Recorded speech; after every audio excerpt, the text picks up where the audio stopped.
every year. I'm choking. Hi, my name Chaitanya అండి. నేను Tata Jasper industries private లిమిటెడ్లో గుడివాడ లొకేషన్లో సేల్స్ ఎగ్జిక్యూటివ్గా వర్క్ చేస్తున్నానండి. ఈరోజు మన దగ్గర ఉన్న ప్రొడక్ట్స్లో కనుక నేను యోధా వెహికల్ గురించి ఎక్స్ప్లెయిన్ చేయడానికి మీ ముందుకు వచ్చానండి.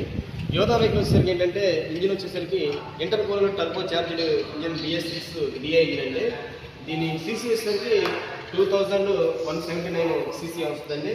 మ్యాక్సిమం పవర్ కూడా 74.8 kW 100 horse పవర్ వస్తుందండి.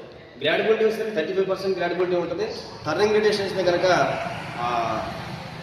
6250 mm టర్నింగ్ రేడియేషన్ వస్తుందండి. వెహికల్ని కనుక మనం రివర్షన్ చూడాలంటే కనుక ఇంటీరియర్ క్యాబిన్లో చూసుకుంటే డ్రైవింగ్ ప్లస్ కో డ్రైవర్కి స్పేస్గా ఉండేటట్టుగా 2 విధాల మన సీటింగ్ D+1 సీటింగ్ ఇస్తారండి. గేర్ బాక్స్ వచ్చేసరికి సింక్రోనస్ గేర్ బాక్స్ అండి 5+1. పవర్ స్టీరింగ్ వచ్చేసరికి హైడ్రాలిక్ పవర్ స్టీరింగ్ అండి వెహికల్ పరంగా. ఇకపోతే ఏసీ క్లస్టర్ కూడా మనకి ఇందులో అడ్వాంటేజ్గా ఉంటుందండి.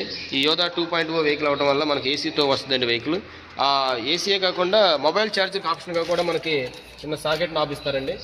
ఇలా ఇంటీరియర్లో కాకుండా బాడీ పరంగా చూసుకుంటే కనుక దీని ఫ్యూల్ ట్యాంక్ కెపాసిటీ వచ్చేసరికి 52 లీటర్ డీజిల్ ఫ్యూల్ ట్యాంక్ అండి.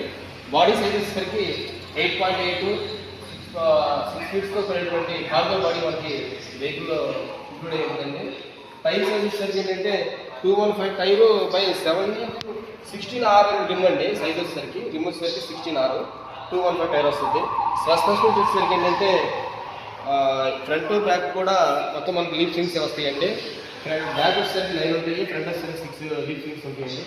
ఇలా వెహికల్లో పర్ఫార్మెన్స్ తీసుకుంటే కనుక ఎవ్రీ వన్ మనకి ఏ అప్లికేషన్లో ఏంటంటే యూజేజ్ పరంగా ఉపయోగపడేటువంటి వెహికల్ ఉంది మనకి. నెక్స్ట్ దీని వారంటీ పరంగా వచ్చేసరికి ఏంటంటే 20,000 తీసుకుని మన సర్వీస్ని చేయించుకోవచ్చండి. కానీ మన కంపెనీ ఏంటంటే టాటా మోటార్స్ మనకి ఎక్స్ట్రా సపోర్ట్ ఏంటంటే ప్లాటినం ఎంసీ కింద మనకి ఆఫర్గా ఇస్తుందండి. ఈ ప్లాటినం ఎంసీ ఏంటి అంటే కనుక 3 years లేదంటే 75 kilometers కనుక మనకి పీరియడ్ దీన్ని ప్లాటినం ఎంసీ యూజ్ చేసుకోవచ్చు. ప్లస్ అది మనకి దానికి మనం వచ్చి పే చేసిన అమౌంట్ కూడా 2014 అండి. అంటే ప్లస్ GST కూడా యాడ్ అవుతుంది. మనం ఈ అమౌంట్ కనుక స్మాల్ అమౌంట్ పే చేయగలిగితే ఆ ఎంసీ ఆఫర్ కూడా మన కంపెనీ నుంచి తీసుకుని వెహికల్ యూజ్ చేసుకోవచ్చు అండి. ఇలా వెహికల్ సర్వీస్ పనికి వచ్చిన ప్రతి కస్టమర్కి కూడా ఎంతో బడ్జెట్తో పే చేయాల్సిన అమౌంట్ అనేది అతనికి ఉండదండి. చాలా ఈజీఫుల్గా ఆరామ్స్గా వచ్చి సర్వీస్ సెంటర్కి వచ్చి మనం ఎక్కడైతే మన సర్వీస్ సెంటర్ ఉన్నాయో ఫస్ట్ సర్వీస్ అవన్నీ, సెకండ్ సర్వీస్, థర్డ్ సర్వీస్ అవన్నీ అట్లా 75,000 kilometers వరకు కూడా సర్వీస్ని ఈజీగా చేసుకోవచ్చు అండి.